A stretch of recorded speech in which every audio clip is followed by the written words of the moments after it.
Aprovado. Opa! Aí, agora sim, tentaram cercear a sua defesa. É.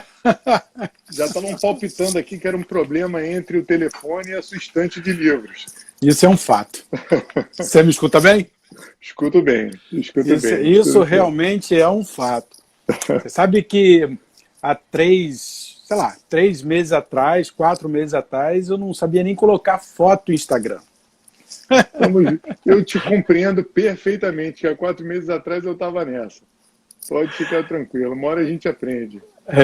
Mas ajuda muito ter filho adolescente. Os meus ainda estão pequenininhos. Eu tenho um de 4 anos e um de 4 meses. Então, vai demorar um pouquinho. Não vai dá ter que ainda. aprender por conta própria. Denis, meu caro, muito obrigado por aceitar o convite. Que agradeço. Eu estava falando aqui, não sei se na primeira que a gente parou ou na segunda, que os defensores públicos são os grandes especialistas em tribunal do júri, né? Se há um profissional gabaritado para um tribunal do júri, é o defensor público, não só pela experiência, mas pela técnica, pela trajetória. E as faculdades preparam muito mal, né? As faculdades não dão uma ênfase, e é justamente no momento em que o cliente tem o seu bem mais precioso colocado em xeque, que é a hora de ter uma defesa muito correta, muito ajustada, que é cheia de estratégias, né? A gente vai falar disso, de fases e estratégias. Mas eu queria te dizer, te fazer uma primeira pergunta. O seu aprendizado na faculdade foi suficiente para atuar no Tribunal do Júri? Mas, primeiro, te agradecer bastante aí. A página de vocês está sensacional. Eu acho que a advocacia merece uma atividade dessa, teórica e prática. É sempre um ato de desenvolvimento, né? A nossa profissão, ela necessita urgentemente, todos os dias, que a gente esteja sempre atualizado, seja nos estudos, seja também na prática. Então, vocês estão arrebentando aí. Eu fico muito feliz e honrado com esse convite. Que bom, obrigado. Eu tenho uma questão pessoal que acabou me favorecendo bastante, né? Eu costumo dizer que eu tomei trote de paletó e gravata. Então, eu comecei a fazer um estágio, eu trabalho desde cedo, né? Comecei a trabalhar lá para os 15 anos de idade e fui. Quando eu entrei na faculdade de Direito, eu já trabalhava, não tinha nada a ver eu sou técnico em eletrônica, para você ver. E aí eu trabalhava com computadores, hoje eu não sei nem mexer no Instagram. Mas na época o computador... técnico aí... Não, mas na época o computador era aquele grandão, não era essa coisa tão moderna como nós temos. CP200. XT, aquele negócio. E aí, quando eu entrei na universidade, eu falei, preciso continuar trabalhando. E nesse trabalho eu entrei no escritório, conheci uma pessoa brilhante, que é um grande advogado, Fernando Pizarro Drummond, e comecei a estagiar com ele. Eu estava na segunda semana da faculdade, né? Então, por isso que eu costumo dizer que eu tomei trote, paletó e gravata. Então, eu fiquei durante 5 anos fazendo estágio no escritório de advocacia. Concomitante a esse estágio, nos últimos 2 anos, eu comecei a fazer estágio na Defensoria Pública também, e por uma coincidência do destino, perante o 3º Tribunal do Júri, com uma brilhante defensora. Infelizmente, ano passado ela veio a falecer, mas uma brilhante defensora. E com isso, quando eu me formei, eu já tinha alguma proximidade com o Tribunal do Júri, e foi dali que adveio duas grandes paixões. Advieram 2 grandes paixões. Primeiro, a Defensoria Pública, e depois o Tribunal do Júri. Então, enquanto eu era estagiário, eu acabei fazendo júri, sustentando com outro brilhante defensor, que é o Antônio Carlos Bezerra, e essa minha proximidade prática, ela me deu, não quer dizer que tenha me gabaritado, mas me deu uma maior segurança quando eu acabei me formando. E quando eu me formei, eu já logo iniciei uma atividade da advocacia, criminal sempre, né? Costumo dizer que há mais de 20 anos o crime para mim está compensando, quer dizer, compensando no sentido prático de trabalhar com ele, de estudar e trabalhar com ele. E quando eu era advogado, eu iniciei na advocacia criminal, também com alguns casos de tribunal do júri, mas logo vim a tomar posse na Defensoria Pública. Também tive uma grande sorte, né? Um estudo, claro, mas também uma grande sorte.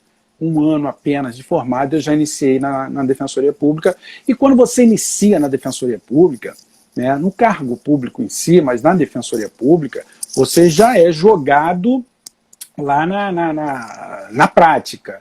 Na época nos piores lugares, né? Nos mais longe e piores lugares. Na época, tinham poucos defensores públicos, houve lá uma saída muito grande da Defensoria Pública por conta de salarial. Então, nós tivemos um curso de formação de apenas uma semana. Então, uma semana depois, eu já estava na Vara Criminal de Macaé com um plenário semanal, uma vara criminal bem pesada. Então, eu não tive nem tempo de tentar me preparar. Aquele negócio que já foi acontecendo e, graças a Deus, até a prática também, por conta do estágio, me deu um referencial. Eu tive bons professores na universidade, bons professores, especialmente na área, na área penal, em processo penal. Posso aqui nominá-los, que são meus grandes amigos. Juarez Tavares, uma das pessoas que me fez um criminalista hoje, e a professora Simone Schreiber, também desembargadora hoje daqui do TRF, me deu aula de processo penal. E a partir dali eu tinha uma bagagem teórica por eles e também uma estrutura prática pelo estágio, então aquilo acabou me dando uma certa segurança, vamos dizer assim. Né? A musculatura inicial.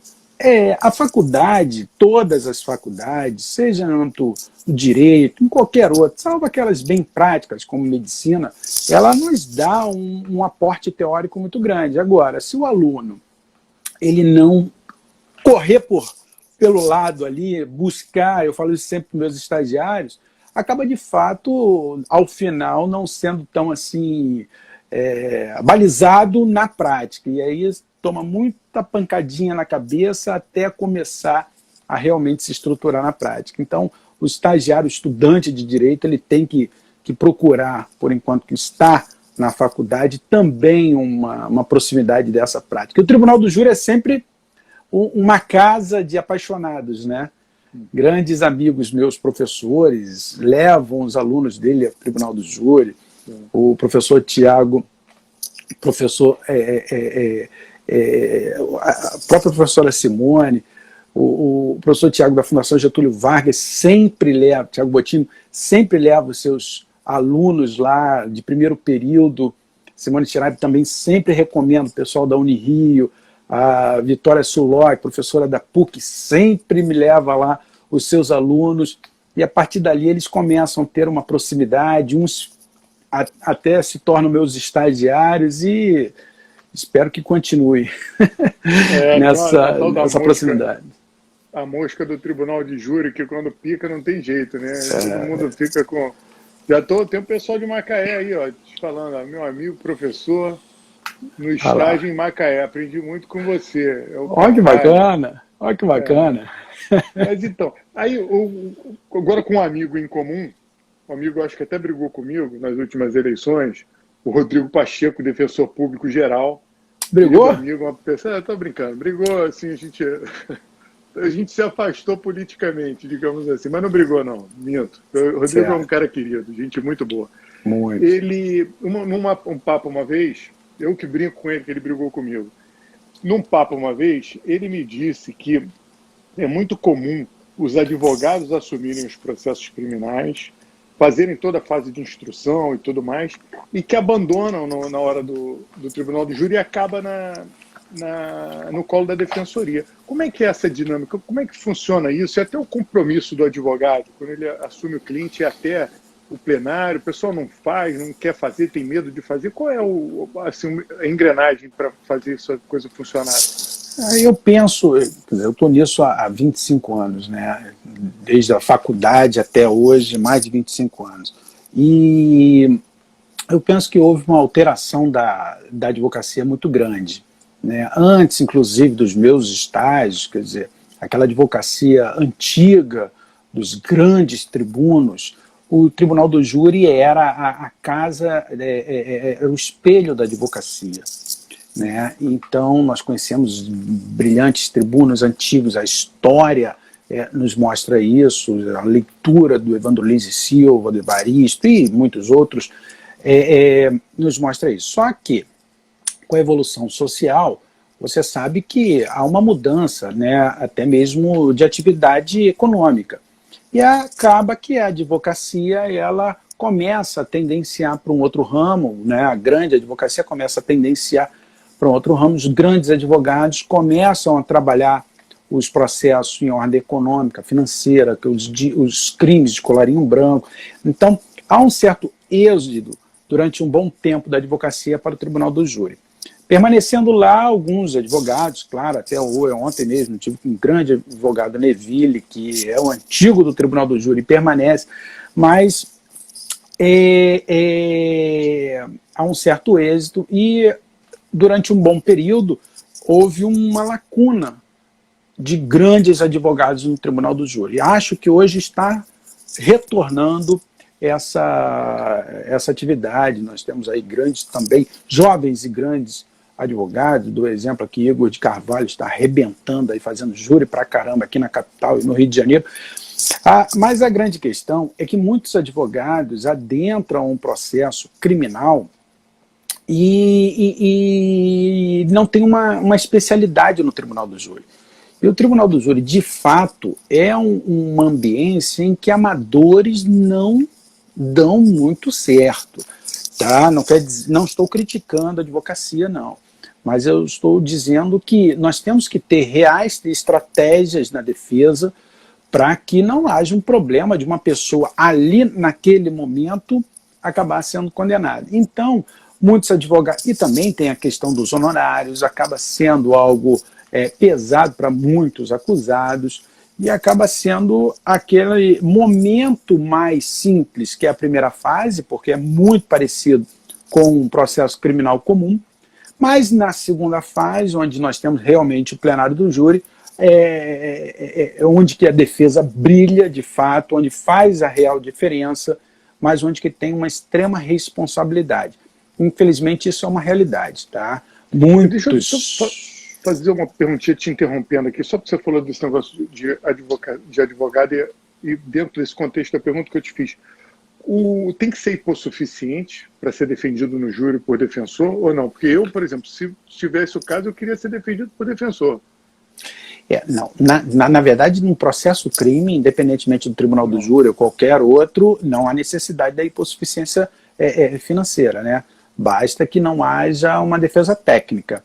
E como há uma imprescindibilidade da defesa técnica, né, por imposição convencional, constitucional ou mesmo normativa, o defensor público tem que atuar.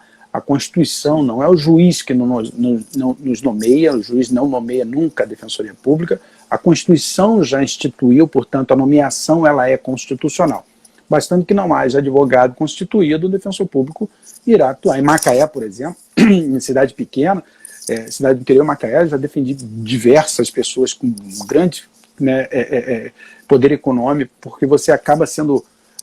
tendo um certo destaque quando você faz um bom trabalho, não quer dizer que seja eu, não, qualquer um bom profissional, e aí acaba que as pessoas começam a identificar, não, aquela pessoa é interessante para exercer a defesa de um familiar meu. E acabou que eu atuei bastante em processos de crime com pessoas com condição financeira que poderiam contratar advogados. Mas nas duas fases, na fase de investigação, também o defensor funciona? Aí é um grande problema estrutural. Na investigação, a Defensoria Pública pode funcionar, mas em regra não funciona, né? Nós não temos uma estrutura quantitativo e mesmo logística de estarmos nas delegacias. Imagina a quantidade de inquérito, imagina a quantidade de pessoas que são ali investigadas. A Defensoria Pública tem essa falha, né? A falha que não é a do Rodrigo, por exemplo, como defensor público geral, mas é algo, infelizmente, sistêmico que acaba criando essa lacuna. Então, a atividade investigativa muito se dá por advogado privado. E aí ele acaba acompanhando a primeira fase. O problema todo é quando a admissibilidade da acusação pela pronúncia chega na segunda fase E é o abandono, sim. Não o abandono, tá, Rafael? Em alguns momentos há o abandono, em outros momentos o cliente não contratou aquele advogado para permanecer para a segunda fase. Entendi. Porque o Tribunal do Júri é muito dinâmico, né? Então, É. aquele dinamismo lá de plenário, a pessoa tem que estar estruturada, tem que ter uma base para realmente estar naquela ambiência. E é incrível porque é uma defesa, não vou usar o termo correto, que é uma defesa não para técnico, né? Não é para o juiz. Você tem um apelo emocional, tem uma atuação, tem todo um quê, uma técnica de postura, uma técnica de impostação de voz, de como escolher os jurados, de como efetivamente se dirigir a ele, como, quando. Então, realmente é uma coisa, uma estrutura intrincada para o cara saber tomar conta e se policiar para agir corretamente. E agora, quando você recebe esse inquérito pronto, é um prejuízo. Vocês pegando na ponta da linha para ir ao Tribunal de Júri sem ter acompanhado a instrução uma precariedade que é muito complicada para o seu trabalho, né? Sim, não, sem dúvida alguma. Sem dúvida. Por isso que o advogado, quando atua na defesa, desde a investigação, ele tem que ter as suas técnicas, as suas estratégias. A investigação hoje, especialmente no Tribunal do Júri, acaba sendo, não obstante toda a nossa tentativa de modernizar o nosso processo, ou dar a ele a democraticidade necessária, nós ainda vivemos um processo autoritário. Autoritário, eu não estou aqui criticando a polícia, autoritário no sentido de que muitos processos são resolvidos em inquérito policial. Ali, às vezes, é o local do resultado. Uma boa investigação vai gerar, ao final, um resultado. Seja condenatório, seja absolutório, isso não importa. Mas acaba gerando o resultado. Então, a advocacia, ou melhor dizendo, a defesa, ela tem que sim conhecer como atuar na investigação. E, infelizmente, você tem razão. Felizmente, a Defensoria Pública não atua, então os advogados têm que conhecer, têm que saber as suas posturas, seja em âmbito objetivo, seja em âmbito subjetivo, leia-se, a postura do advogado e o que fazer na investigação, quais são os limites defensivos na investigação, até onde nós podemos chegar e todo esse aspecto. Agora, vou só abrir um parênteses da sua fala anterior, que muita gente acha que o Tribunal do Júri, é claro que você tem que ter uma postura. É óbvio que o defensor, o promotor, qualquer pessoa em plenário do júri tem algumas técnicas de oratória, tem algumas técnicas para a sua sustentação. Mas isso não quer dizer que essas técnicas aproximem o Tribunal do Júri, que muita gente diz que é um teatro, e há uma quebra de cientificismo, porque não é julgado pelos juízes. Isso eu discordo veementemente. Quem atua no Tribunal do Júri todos os dias sabe muito bem disso. Especialmente quando você faz essa diferença entre capital e do interior. Vamos colocar o exemplo da capital, principalmente da capital. Nós estamos diante de 7 pessoas ali que sabem julgar sim. Tá? Embora não sejam juízes, sabem julgar fatos. Têm uma experiência de vida para isso, tá? Tem um aporte hoje de muita facilidade de conhecimento. Veja que nós estamos nós estamos debatendo, discutindo, conversando aqui em ordem tecnológica, virtual. Isso tem um pessoal que está aqui. E olha lá, Rafael, estou aqui ligado nessa aula do Denis. Ia falar dele, que ele passou aqui falando da importância do inquérito policial, né, para o processo criminal. Você sabe que, eu já faço até uma propaganda aqui, possivelmente na semana que vem, ou sexta, ou na próxima semana, nós estamos lançando um brilhante livro, tá? É o Manual do Tribunal do Júri, que é um manual coletivo. Então, cada um que tem a sua expertise está escrevendo um capítulo. Eu sou o organizador e o Rafael está escrevendo sobre investigação policial dos crimes dolosos, a investigação preliminar dos crimes dolosos contra a vida. Rafael é um monstro, foi a nossa live 02. Mas olha, no final você vai ter que indicar 3 livros.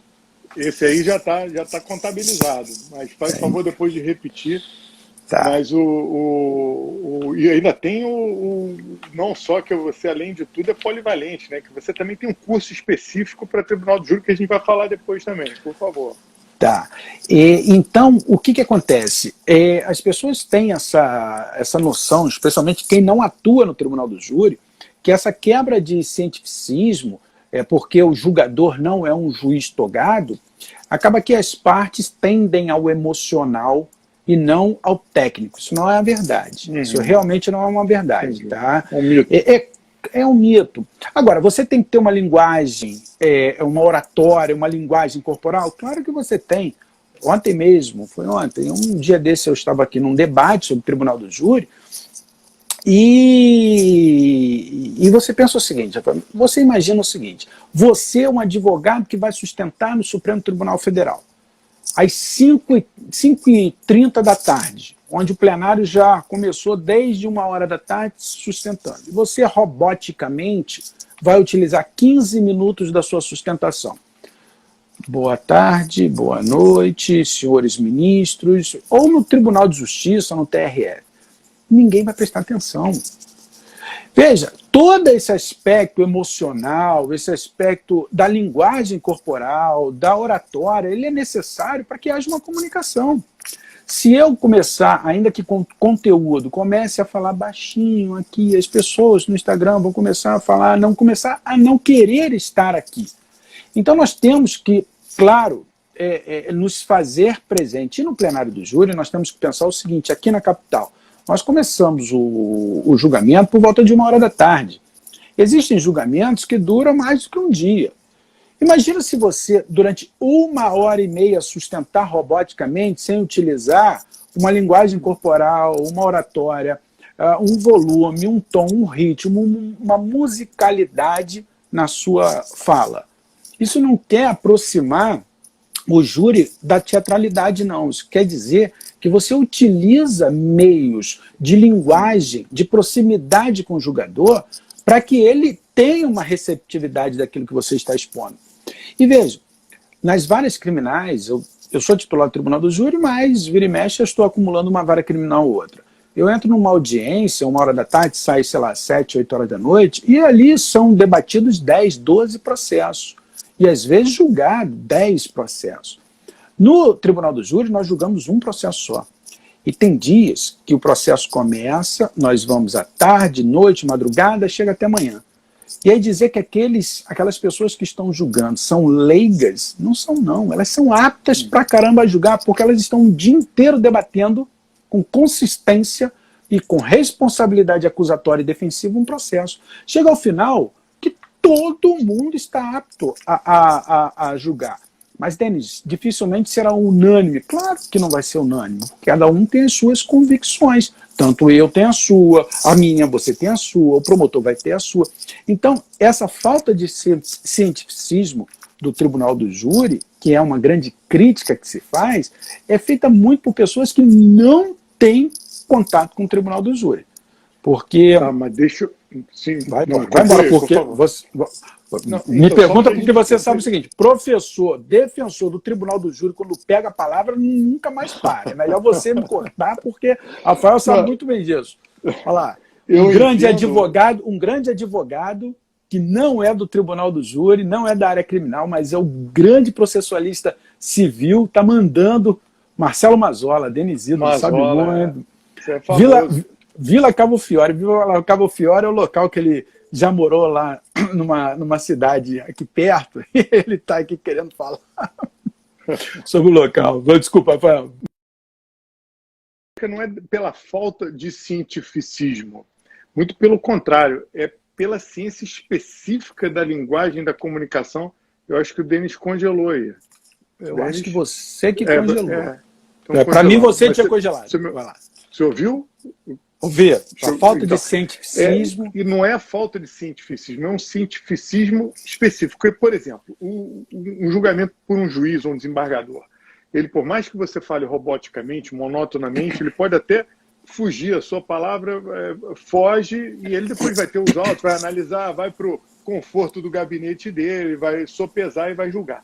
Agora, a ciência não é longe de ser falta de cientificismo. A ciência de vocês é o estar o tempo todo captando a atenção daquele júri, muitas vezes usando uma linguagem específica, porque são realidades heterogêneas ali, né? E vocês o tempo todo e dando enfoque dentro da estratégia que monta. Então, longe de mim uma crítica dessa, que eu acho que tem muita ciência, mas é uma ciência de lidar além do trato com o juiz. É captar o convencimento de culpado e inocente por uma pessoa que é leiga em termos técnicos processuais, né? E tem uma coisa, no júri você não tem o Ctrl+C e Ctrl+V. No júri tudo acontece ali.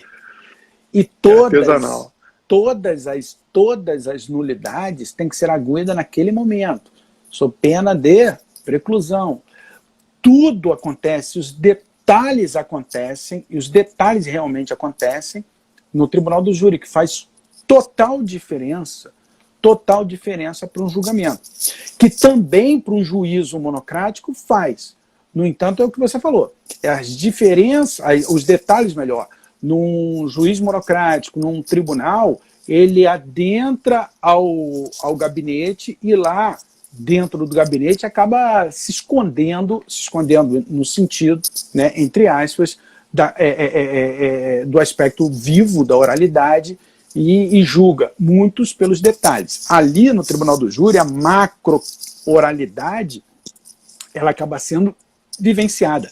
Ali é só oralidade, Então, reputo que, embora haja diversas críticas no tribunal do júri, eu acho que, primeiro, a proximidade que se tem da sociedade em exercer voz, eu acho que está em ponto positivo, e a possibilidade da real argumentação sobre e pelas provas, pelas partes, eu acho que ainda está sopesando as críticas e o lado positivo. Eu continuo com o lado positivo. Há mais de 20 anos fazendo isso aí, eu permaneço nele. Sem dúvida. E aqui tem uma pergunta muito interessante, se o júri recebe alguma orientação prévia de como realizar o julgamento, qual seria essa orientação. E aí aproveito para te perguntar aí também como é que é a ciência para escolher, para descartar aqueles jurados que você pode descartar. Vamos lá. Na primeira pergunta é o seguinte, sim, tá?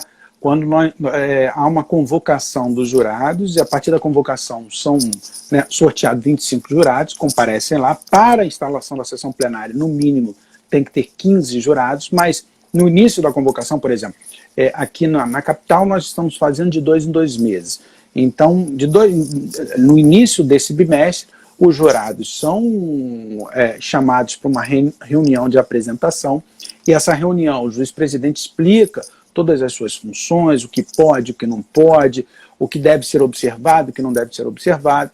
Depois abre a fala para a acusação, também para o Ministério Público dar as boas-vindas e expor qual é a real função dos jurados. Depois a defesa, sempre com a minha presença e com a OAB, às vezes a OAB não está presente, né, pela dinâmica do dia a dia, nós que estamos todos os dias lá, acabamos participando dessa reunião, e nessa reunião são apresentados tanto a formatação quanto os limites dos jurados, a incomunicabilidade, o que pode e o que não pode.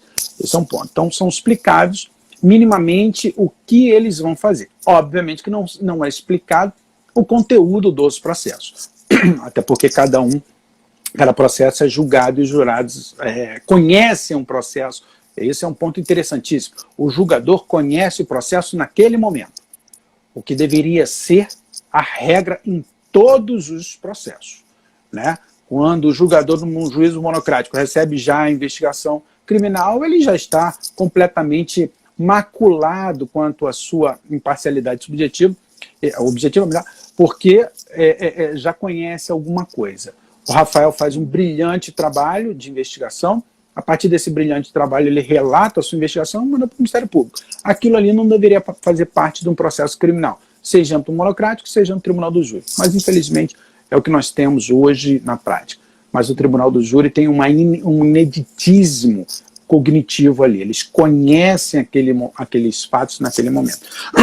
Quanto à escolha dos jurados, seja pela acusação, mas especialmente que nós estamos falando aqui para advogados, especialmente para a defesa, há um quê de técnica, mas também não tão técnica assim, tá? Antigamente nós tínhamos lá, eu não sei nem se real ou irreal, claro que real, porque a sociedade ela vem mudando bastante, né? Vem se aprimorando na contemporaneidade que nós precisamos realmente evoluir, em que havia uma escolha se o crime fosse praticado contra a mulher, é ideal para a defesa que tivéssemos homens, se nós tivéssemos um crime da roça, vamos dizer assim, ideal que fossem pessoas, né, que tivessem aquela proximidade cultural, mas isso muda, né, e com o tempo vem mudando bastante. Hoje eu não consigo realmente te dizer qual é a melhor estratégia defensiva em escolher um ou outro jurado. É claro que, a partir do momento que você já conhece os jurados, já faz uma mínima aferição, até por rede social, né? Talvez esse jurado ele tenha uma propensão mais punitivista, isso eu não vou aceitar. Aquela fotinho assim, né? Uma fotinho com arminha, aquele negócio todo, você já sabe que o negócio pode ser bem complicado. Mas também a acusação faz isso. A acusação imagina que um jurado tenha lá uma proximidade com a ligação no tráfico, com a milícia, alguma coisa parecida, e essa apuração, essa análise ela é feita. Agora, você vendo aqueles filmes americanos, onde que tem toda aquela, né, aquele lado psicológico de análise, saber se o cara está num partido democrata, republicano, se ele é religioso, isso não acontece aqui. Isso realmente não acontece, até porque não se tem aquela reunião prévia, né, com os jurados. Nos filmes americanos você vê, porque o júri americano, para entrar no grande júri, acaba que as partes podem fazer perguntas, podem fazer uma entrevista prévia com os jurados. Aqui não. Então, você conhece no dia a dia a dinâmica do júri e dos jurados. Às vezes você acerta, às vezes não acerta tanto. E, Denis, tem espaço para aquela programação neurolinguística, aquela famosa PNL, para você influenciar um júri?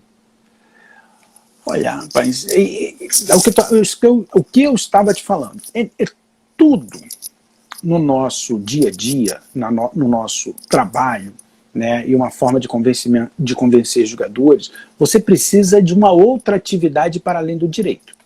Tá? Eu não consigo me manter em pé como um bom defensor se eu estudar só direito penal, processo penal. Eu tenho que estudar criminologia, eu tenho que estudar filosofia, eu tenho que estudar antropologia, vários estudos antropológicos, eu tenho que ter um mínimo de conhecimento sobre psicologia do testemunho, eu tenho que ter todas essas questões.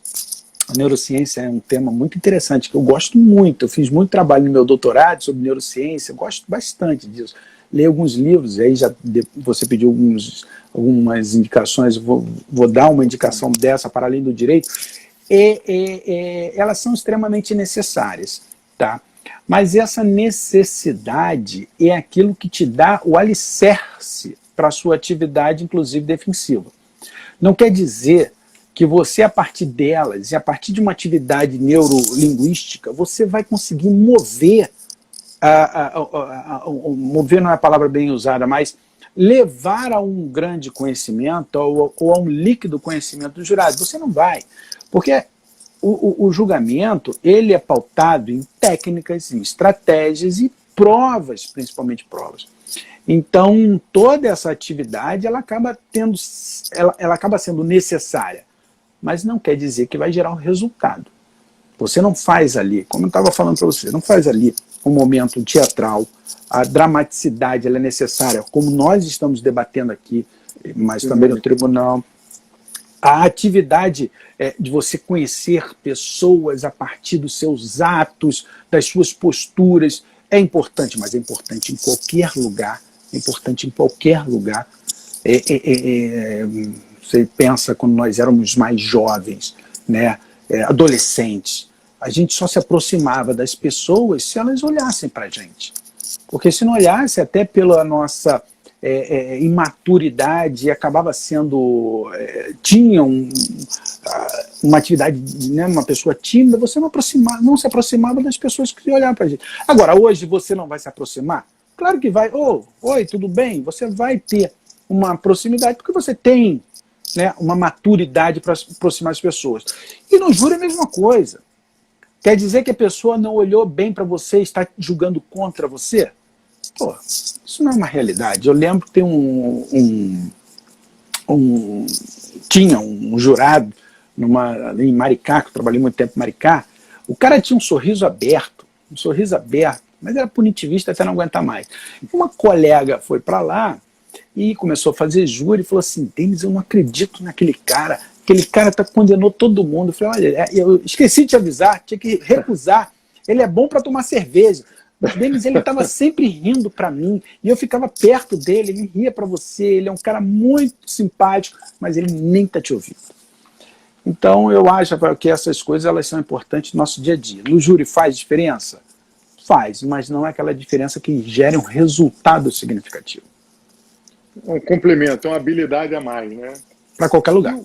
E assim, para você, para quem está querendo se especializar na área criminal, está querendo atuar no júri, a gente está falando de rede social, né? Para ver jurado, eu digo muito aqui no Advocacia Explicada que o advogado tem que cuidar da sua imagem, cuidar da forma como ele se apresenta em qualquer lugar, virtualmente ou presencialmente. Claro. Que tipo de imagem o advogado criminalista deve se preocupar em passar, não só na rede social, mas no seu dia a dia? Tem que ter essa preocupação, porque o cara vai confiar ali um bem preciosíssimo para ele. Sim. Veja bem, nós somos preconceituosos, concorda comigo? Não quer dizer que nós sejamos preconceituosos de uma forma pejorativa. Eu sou preconceituoso com gênero, com raça. Não é isso que eu estou falando. Nós somos preconceituosos porque nós temos preconcepções. Para além do lado negativo dos preconceitos, né, que isso a sociedade podia repelir, as preconcepções elas são realmente presentes. Então, imagine você que está iniciando na advocacia, tá? Que não tem um nome já conhecido e você acaba sendo desleixado em algumas posturas, seja em âmbito virtual, seja em âmbito presencial, né, real. É óbvio que isso vai afastar clientes. É claro que isso vai afastar clientes. É claro que não vai aproximar clientes, né? Quando você tem um nome já na advocacia, e a advocacia ela acaba chegando a esse nome pela quantidade e qualidade, tempo de estrada é extremamente relevante, mas também a qualidade dessa estrada é extremamente relevante, ainda assim, quando você está com tanto tempo de advocacia, não adianta você colocar em redes sociais que fez isso, que fez aquilo, que você vai acabar perdendo cliente. O cliente quer um profissional decente. Não quer dizer que você seja um santo, mas se você começa a colocar nas redes sociais algumas coisas que fogem a uma certa normalidade, o cliente que te vê fala: pô, mas esse cara não é um cara sério.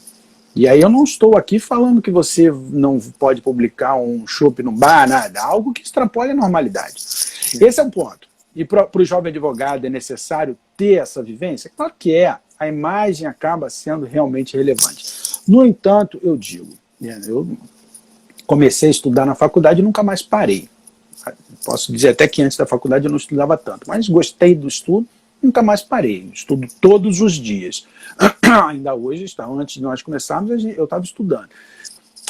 E você vê, o advogado que tem uma bela imagem, seja a sua postura presencial, virtual, mas não tem conteúdo, não vai adiantar muito. Então, qual é a grande recomendação para o jovem advogado? Estudar, ter conhecimento, ler tudo, pensar, se especializar em pós-graduações, em mestrados, em doutorados, ainda que não pense no lado acadêmico, mas cada vez se especializar mais. O advogado que você chega no escritório de advogado, não tem um livro, ainda que seja virtual, chega na casa da pessoa, não tem nada que identifique que ele tem aquela proximidade cultural, é claro que o cliente começa a ter essa sensibilidade, até porque a respeitabilidade profissional, ela não advém do berro, não advém tão somente do contato, ela advém do conteúdo. Então, o advogado que tem um conteúdo, seja num tribunal, seja no tribunal do júri, seja no juízo monocrático, ele será muito bem recebido, até porque a postura dele é uma postura boa de um bom profissional. Aí alguns criticam, mas o juiz isso, o juiz aquilo, mas o juiz ele recebe bem aquele que tem conteúdo. Ele não adianta ele querer receber bem aquela pessoa que vai fazer uma balbúrdia processual sem resultado significativo. Portanto, a pergunta que você me faz, e a postura?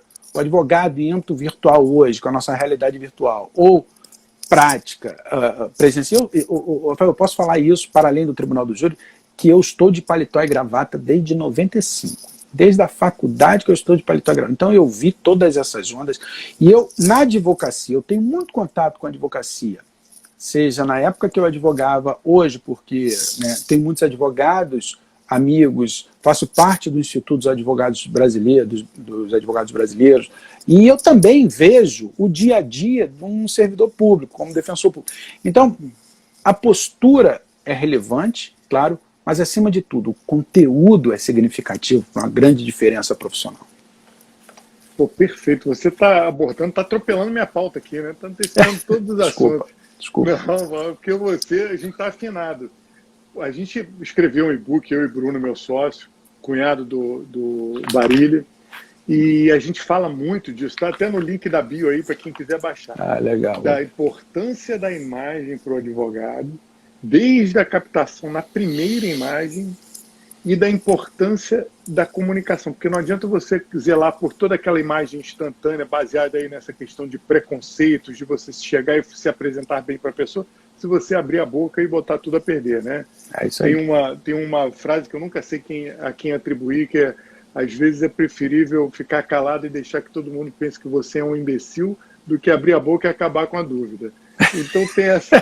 Por aí, boa frase. Questão.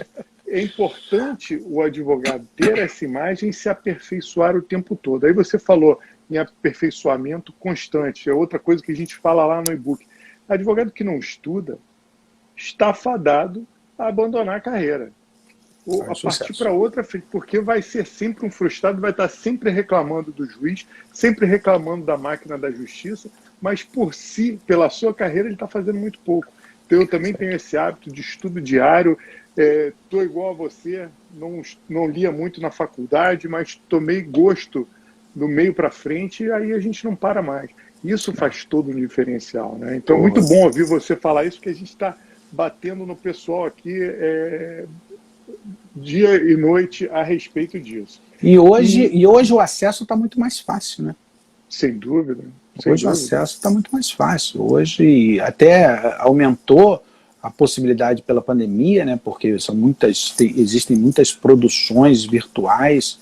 Eu fico pensando como que Nelson Hungria conseguiu escrever todos aqueles livros, o próprio Fernando da Costa Tourinho escrevia com citações de diversas línguas, quando você não tinha nenhum acesso, era tudo máquina de escrever, às vezes à mão, tinha que ir às bibliotecas, que eu também sou um apaixonado, mas minha esposa reclama até hoje que metade da nossa lua de mel foi numa biblioteca na Alemanha, mas eu adoro biblioteca, sou um apaixonado por biblioteca, mas os caras não tinham acesso.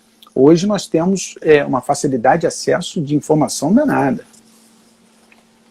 Facilidade, mas uma geração muito preguiçosa ao aprofundamento, né? E eu me incluo nisso aí. A gente vê os grandes gênios do passado, você vê na música ou até mesmo na literatura, os caras com 20 anos estavam escrevendo coisas profundas que estão eternizadas aí. Olha, vi uma correção aqui do meu... Está se transformando no meu HD externo, que é o Matheus Ferraz. Falou que a frase é de Abraham Lincoln, muito embora eu já tenha ouvido falar que é do Roosevelt. Então fica a dúvida aí. Agora, até o Décio está perguntando aqui, quero ler aquela tese sobre valoração da prova. Isso é coisa interna aí de você. É a minha tese de doutoramento. Então. Que está quase... Agora, é o seguinte, o Tribunal do Júri... Fala pro Décio que antes de começar eu estava lendo ela. Só que ele vai ter que ter esforço para ler 870 páginas, tá? Tá fácil. Tá fácil. Home office tá fácil. Ó, como é que é, o Denis, a sua preparação para o júri? Porque eu imagino nesse carrossel aí, 1000 casos, não só tribunal do júri, e são processos imprevisíveis, né? Você pode até estimar, vai levar um dia inteiro, ou um dia mais um pouco. Como é que é a sua preparação e como é que concilia isso aí na rotina com criança pequena? Tranquilo? Não, tranquilo não é. Uma coisa que a nossa vida do dia a dia, de defensor, de promotor no dia a dia, Décio sabe muito bem disso. Décio é promotor da auditoria militar, sabe muito bem disso. Tranquilo é uma coisa que não é. Né? E agora, por conta da pandemia, a gente está fazendo júri praticamente todos os dias, tem audiência segunda-feira e júri terça, quarta, quinta e sexta. Hoje, por acaso, era júri de advogado, por isso que a gente está conseguindo fazer essa live, senão não poderia. É uma coisa que não é tranquila, mas é necessária, é a nossa profissão, é o que nós escolhemos, e aí a gente tenta, né, driblar os percalços do dia a dia. Né? As minhas madrugadas são madrugadas realmente de dormir hoje de 2 em 2 horas. Escrevi até um texto agora que ficou aí, deu uma viralizada nas redes sociais, e é o que eu realmente penso para além do nosso trabalho. Pai, eu escrevi lá o texto, pai não ajuda, pai divide, aqui em casa é assim, então eu acordo, né, minha esposa dá o mamar para o bebê, depois eu tenho que acordar para fazer, pra botar para rotar, e aí no outro dia tem júri, mas é o nosso dia a dia. A gente tem que se preparar para os processos, né, estudamos, claro que com o tempo você vai criando técnicas de estudos, né, do processo, e a defesa ela tem que ter uma técnica, não vou dizer superior, senão o Décio vai brigar comigo aí, não é superior à acusação, mas tem que ter um estudo mais detalhado do processo, porque a defesa trabalha com as refutações e a acusação trabalha com as confirmações. Então, o estudo do processo no tribunal do júri da defesa nunca ele é unidirecional, ele tem que ser sempre bidirecional. Eu tenho que estudar sabendo até onde a acusação pode ir, e depois eu tenho que estudar como defesa para saber também os meus limites, até onde eu posso ir, e isso demanda tempo pra caramba. Mas não tem jeito, é nossa profissão, às vezes são madrugadas estudando. Ontem mesmo, anteontem, desculpa, se você visse aqui meu escritório, era uma loucura de papel, porque eu vou jogando, né, investigação para um lado, diligências boas para um lado, diligência era quando minha esposa abriu o quarto, falou, o que é isso? Eu falei, é o júri, quantidade de papel assim todo para saber o que é, porque o processo era grande. Então não tem jeito, mas no final dá certo. O bom profissional acaba, não estou dizendo que eu seja um bom profissional, mas qualquer bom profissional do Ministério Público, da Defensoria, da advocacia, é aquele que se debruça e é um apaixonado pelo que faz e vai fazer bem, com as limitações. A gente sabe que no seu caso você é um excelente profissional. Mas deixa eu te perguntar uma coisa. Quando um caso tem uma repercussão midiática, todo mundo conhece, traz um elemento de dificuldade maior para o defensor? Claro. Mas isso traz também para o juízo monocrático, tá? Também traz para o juízo monocrático, óbvio que traz para o juízo monocrático, mas no júri também traz. A mídia acaba influenciando negativamente, em muitos casos, às vezes positivamente, mas na maioria das vezes negativamente, numa relação de conhecimento anterior sobre os fatos. E aí a neutralidade do julgador acaba sendo ferida, seja no juízo togado, seja no juízo leigo. Né? E aí a gente tem que saber lidar com isso.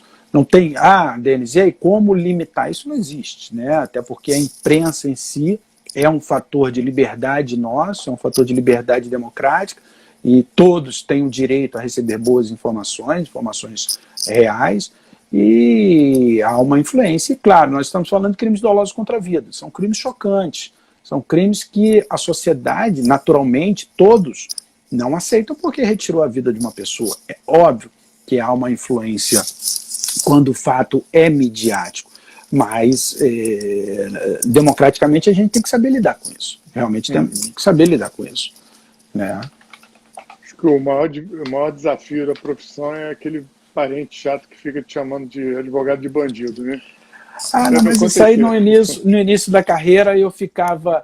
No início da carreira eu ficava chateado, me defendia. Hoje em dia já não ouço mais. É isso aí mesmo. Eu tinha um grande amigo meu que era economista e dizia: Denis, você é mais bandido que os bandidos, você é defensor dos bandidos. Até que ele acabou tendo um problema pessoal e eu precisei, com ele, contratarmos um advogado criminalista para defendê-lo.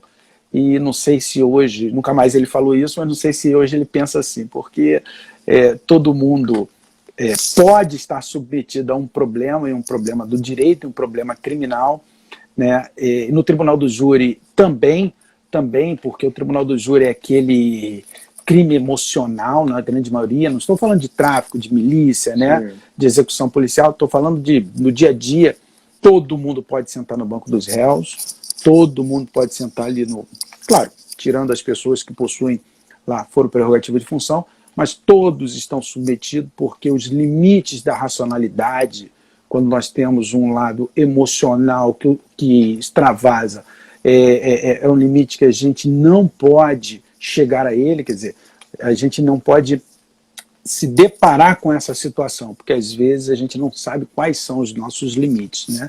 Não se sabe se acontece alguma coisa com um filho seu, com algum familiar, você não tem, às vezes, um limite racional. Então, o Banco dos Réus e eu falo o seguinte, tem dias que me dá sabe, até um cansaço. Quando eu olho aquela situação, identifico que as pessoas não poderiam estar ali, que aquelas famílias não poderiam ter se encontrado, porque houve algum descuido do destino que gerou aquilo ali.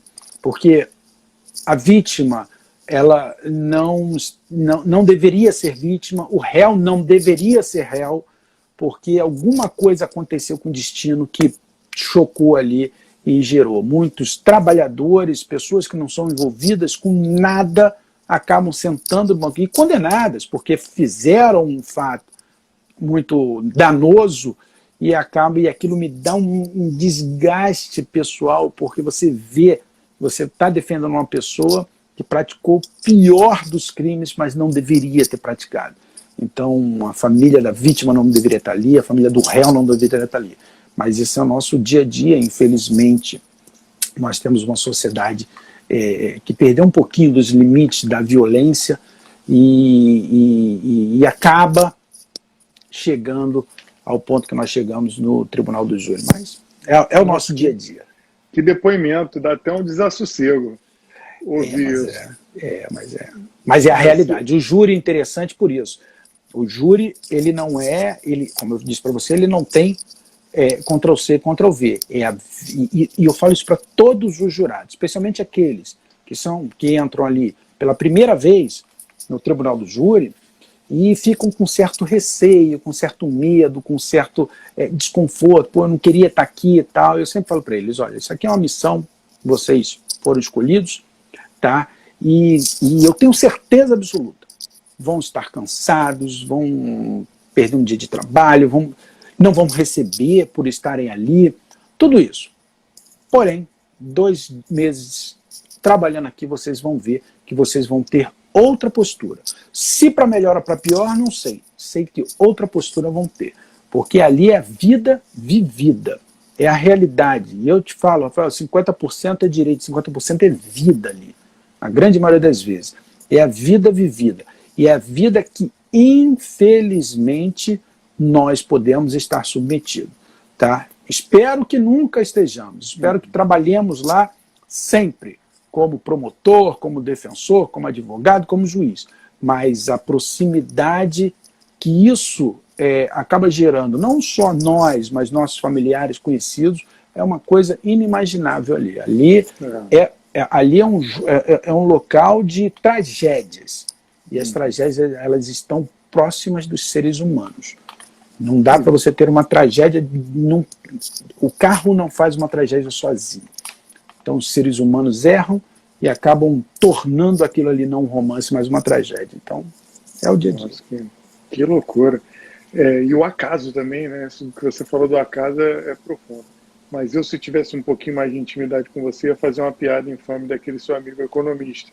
Dizer que chamou tanto você de pior que bandido que caiu naquela máxima de diga-me com quem tu andas que eu te direi quem mas isso é piada infame. Olha, nós estamos com 59 minutos, eu sempre tenho medo de cair a live, mas por mim a gente continua aqui. Mas a gente tem que garantir 3 indicações de livro que você daria para o pessoal, jurídico ou não jurídico, livros que você considere que sejam importantes para a trajetória, e queria que você falasse do curso, sobre o Tribunal do Júri, que você tem para quem se interessar, falar o que você pretende passar, se você tem aí mais ou menos uma ideia do que você diz aí para a gente, por favor, Dani. O curso, vou começar pelo curso, uma autopropaganda aqui. O curso, o pessoal está gostando bastante, tá? Os advogados, especialmente, as advogadas estão gostando bastante, porque o curso eu fiz da seguinte forma, eu trabalho dia a dia ali, né, vendo os acertos, são mais de 20 anos disso, então eu errei muito e continuo errando, claro, mas acertando também, e vejo no dia a dia muitos advogados acertando, também errando. Então, de um tempo para cá, eu comecei a colecionar principalmente alguns equívocos da defesa. E, uns 2, 3 anos atrás, mais ou menos, um advogado amigo falou, pô, Denis, um grande advogado criminalista, ele falou, mas eu quero começar no Tribunal do Júri. Eu sei que para começar no Tribunal do Júri, precisamos ter prática. O que ele fez? Ele sentou do meu lado e ficou 1 ano ali sentado comigo. 1 ano ali sentado comigo. E dali ele pegou, por que você fez isso? Por que você não fez isso? Eu fui falando para ele.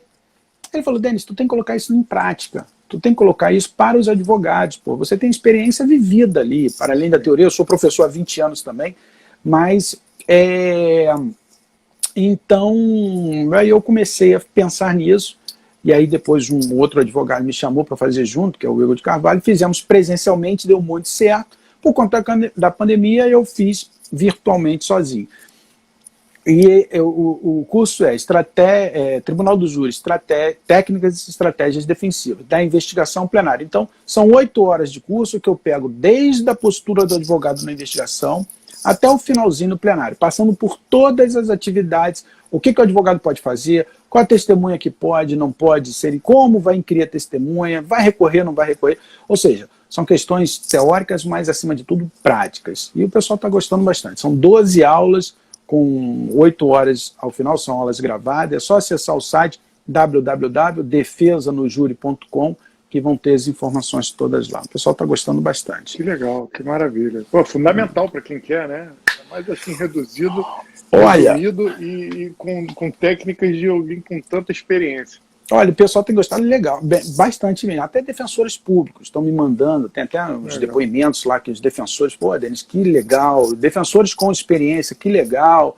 Porra, tem coisas que eu nunca pensei, de fato, sempre uma dica interessante, nunca parei para pensar.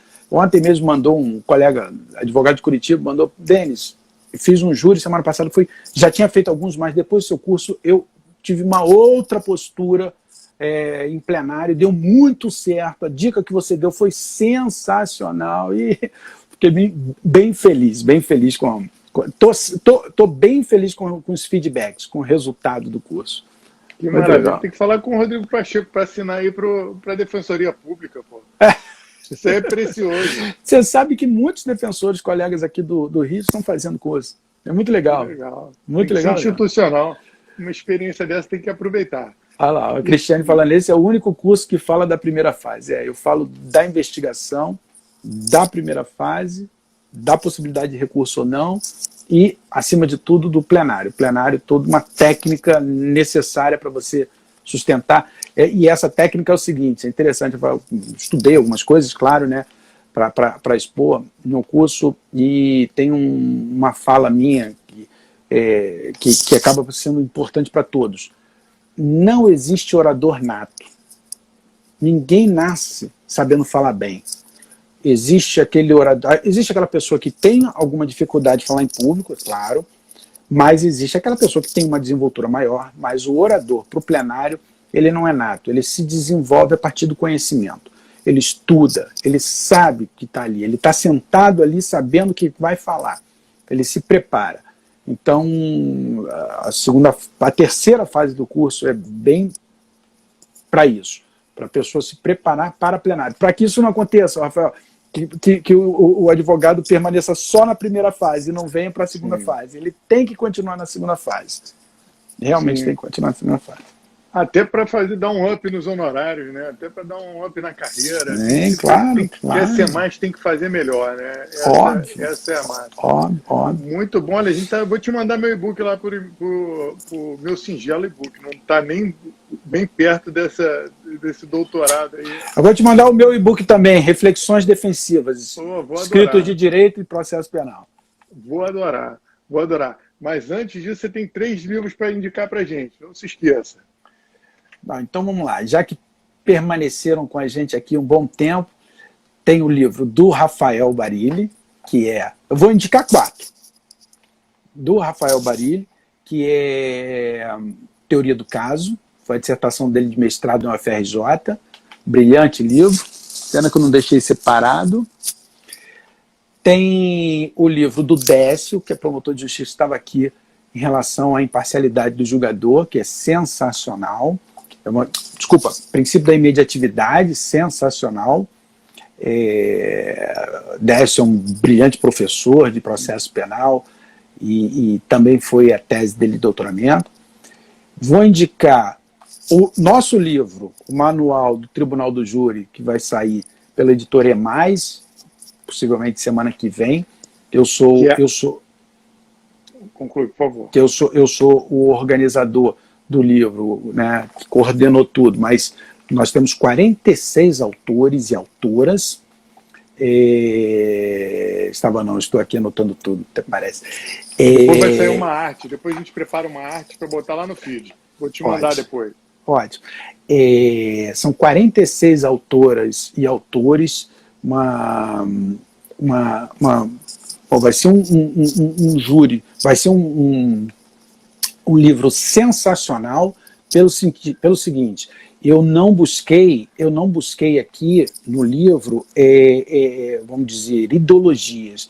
Não é uma ideologia defensiva, acusatória, não. Quem vai falar sobre investigação policial?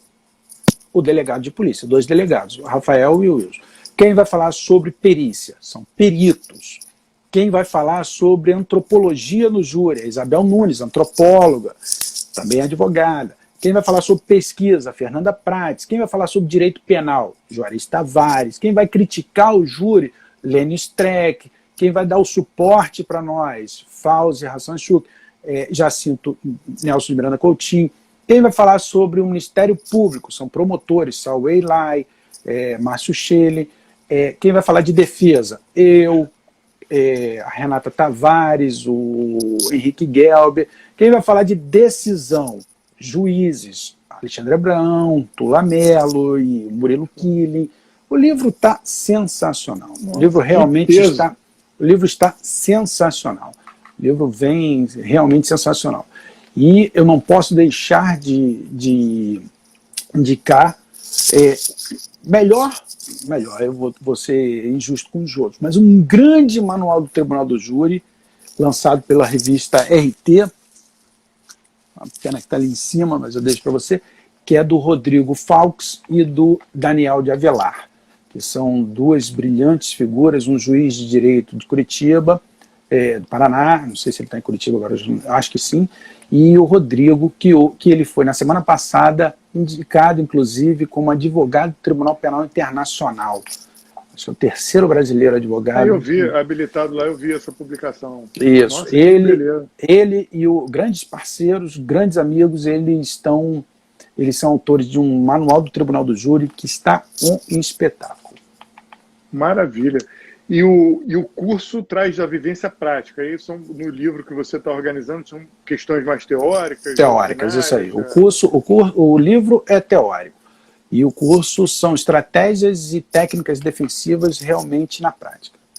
Nossa, então é fazer o curso, ler o livro e se acostumar às madrugadas acordado, né? É isso aí. É isso aí. Muito bom. E a relação com promotoria é sempre amistosa? Sempre. Eu costumo dizer que eu não pessoalizo nada, eu institucionalizo tudo. Então, em plenário, o DS sabe muito bem como é o dia a dia,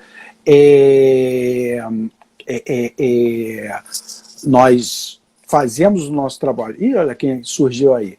Cota Dá é o juiz que trabalha com a gente lá no 2º Tribunal do Júri, Daniel Cota, um brilhante, um jovem brilhante juiz, grande parceiro.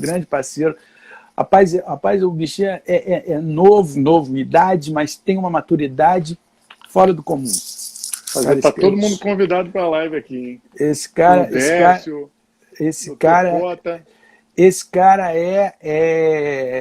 eu sou fã desse cara. Esse cara é muito bom. E a questão toda é o seguinte, a gente cai na pancada em plenário.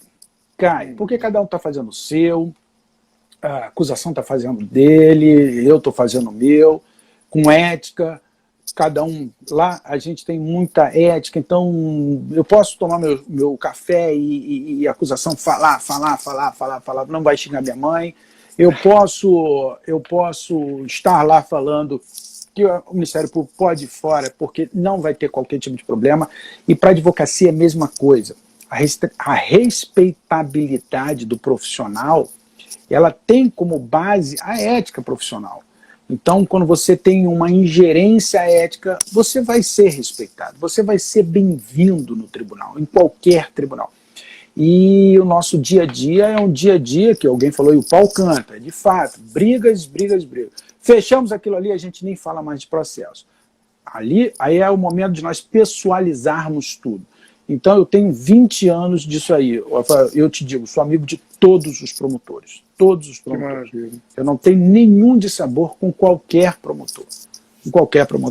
Isso todos, no júri você sabe muito bem, são sempre aguerridos, eu tento também ser aguerrido, mas sempre institucionalizando o meu atuar e nunca pessoalizando o meu atuar. Então, se tiver promotor aqui assistindo, vai ser muito bem-vindo, juiz como o Daniel está aqui, sabe muito bem que o dia a dia, quando o dia a dia é forte de um lado e forte do outro, da acusação e da defesa, as pessoalizações elas ficam lá embaixo, as institucionalizações elas vão embora, e as decisões são justas, e a respeito recíproco, e as decisões são justas, não quer dizer que haverá uma decisão condenatória ou absolutória. E ainda te digo o seguinte, no Tribunal do Júri existem diversas pesquisas, seja em âmbito do direito brasileiro, seja em âmbito do direito da common law, inúmeras pesquisas que se você indagar o juiz e perguntar para ele, vem cá, nesse caso você julgaria diferente? A grande maioria das decisões, e aí nós estamos pessoalizando a pessoa, né? Nós estamos dizendo para aquele juiz, porque o outro pode julgar diferente. Então, para aquele juiz, e aí, você julgaria daquela forma? Sim, eu acho que a decisão foi justa. Talvez eu não pudesse fazê-lo, mas a decisão ali é justa. Então, o julgar popular, na grande maioria das vezes, ele se aproximaria de um julgar togado. Sim. Respeito e liturgia, né? Isso não faz mal à operação da justiça. Agora eu vou te fazer uma pergunta espinhosa, se você me permitir. E a questão, já que a gente está falando aí com um criminalista de renome, professor, e essa figura, eu não entendo nada de direito penal, com a bagagem que eu tenho é da faculdade. E essa figura do flagrante permanente, Denis, esse flagrante de vídeo do STF, essa loucura que aconteceu toda aí, essa sanha em torno da prisão do deputado, porque não foi um flagrante que poderia até ter acontecido pela imediatidade, né? Porque ele fez a live e no dia seguinte foi decretada a prisão. Então, mandado de prisão em flagrante por conta de um vídeo, porque ele ficaria no ar, vira um crime permanente. Como é que você analisa isso? Você sabe que no outro dia o Décio, que está aí com a gente, fez uma live, não sei se ele abordou isso, acabou que meus trocares de fralda aqui interrompeu a live, sobre flagrante, sobre prisão preventiva flagrante, com a Rafaela Ivo, que é defensora, deve ter abordado a questão.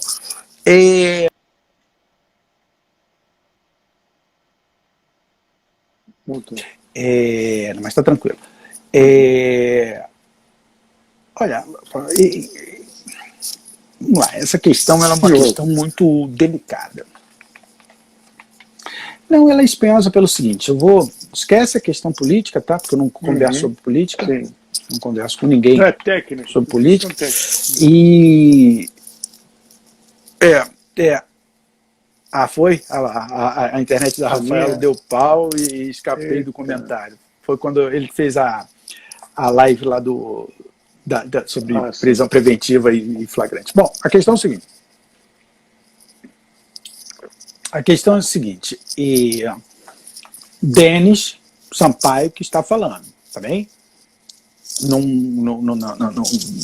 Respeito a todos os posicionamentos. Não vamos institucionalizar. Pessoal. Todos os posicionamentos. Respeito todos os posicionamentos. E aí independe da pessoa que está ou não está sendo presa. Tá? Eu acho... Antes disso, vou abrir um parênteses. Existe uma teoria do Canadá, uma teoria canadiana, que diz o seguinte: quanto mais o poder judiciário trabalha, menos democrático é um sistema. Por quê? Porque as estruturas interpessoais não estão funcionando bem e, acima de tudo, as instituições não estão funcionando bem. Então, se você tem um poder legislativo e executivo forte, você tem um poder judiciário que faz o seu, minimamente, sempre contramajoritariamente. O poder judiciário é contramajoritário. Por isso que eu digo que o Tribunal do Júri é uma reserva democrática. É o único poder no sistema de justiça brasileiro que não é contramajoritário. Ele é majoritário porque ele é popular. Então, o poder judiciário ele tem que ser contramajoritário. Ele não pode ser político. Ele não pode vir em ondas. Ele vai julgar conforme ele tem que julgar. Mas a partir do momento em que você fragiliza um poder, que é o poder legislativo, nosso poder legislativo, infelizmente, é a balbúrdia que a gente sabe que é. E aí realmente estou criticando. O poder executivo é o que é. Os poderes executivos, eu não estou dizendo só da presidência, estou dizendo das coisas absurdas que nós estamos vivenciando, cria margens, dá espaço para que aquele poder contramajoritário comece a atuar mais.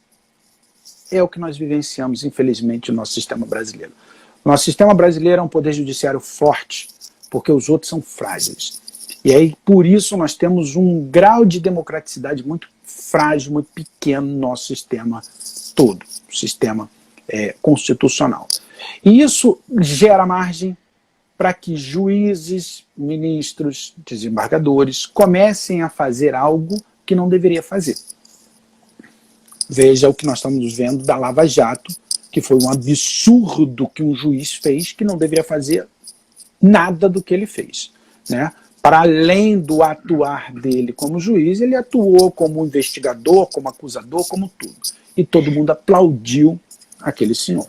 E estamos vendo o problema que está gerando hoje.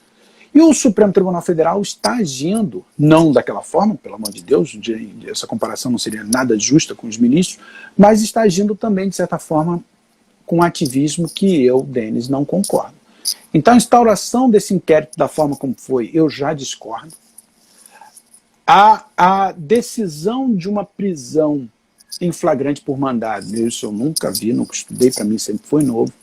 A permanência de uma pessoa presa sem que houvesse o requerimento da prisão pelo Ministério Público, pelo Procurador-Geral, também, pelo PGR também, eu acho um absurdo. A forma como foi convertida a prisão em prisão domiciliar também eu acho completamente fora de mim.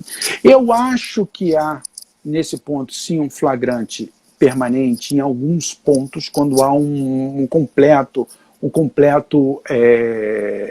desserviço democrático por um parlamentar. O parlamentar não podia fazer o que ele fez, realmente não podia. Mas acho que as sanções imediatas dele não deveria ser prisional, mas deveria ser cassação do mandato no outro dia. Um parlamentar não pode falar o que faz. Não pode, não pode. Um parlamentar democrático não pode. O povo colocou ele ali, ele não pode. Pela Câmara, né? Ovacionar, a forma a gente pode discutir depois, até porque os procedimentos são distintos. Mas ele não pode estar ali, da forma como fez. Agora, A prisão eu também discordo veementemente. A instalação desse inquérito não quer dizer que não tenha que ter inquérito. Tem que ter inquérito. Porque essas fake news é uma coisa absurda. Mas, e gerou, todo mundo sabe muito bem disso, uma mudança eleitoral danada do que foi. Agora, a forma como se deu a prisão, a instalação do inquérito, eu discordo veementemente. Viola o sistema acusatório, assim, de forma gritante. Maravilha, Denis. Não fugiu da resposta da pergunta espinhosa. Denis, olha, eu queria te agradecer, a gente passou em muito de 1 hora. Queria te agradecer imensamente o seu tempo, disponibilidade, essa aula, verdadeira aula. Quero saber se você vai me convidar para acompanhar um tribunal do júri um dia desse, mas tem que terminar cedo, porque senão minha mulher não deixa, não. De terça a sexta nós estamos, infelizmente, de terça a sexta nós estamos lá. É a hora que você aparecer, estarei lá. Maravilha, vou combinar isso contigo. Muitíssimo obrigado mais uma vez. Que agradeço pelo convite. Então, o curso é no www... defesanojuri.com. Maravilha. E depois eu te mando a arte dos livros. Vai ficar gravado para quem está perguntando aí. Muito obrigado, Denis. Grande abraço. Valeu, obrigadão. Boa noite aí. Obrigado pelo convite. Boa noite. Tchau, tchau. Tchau.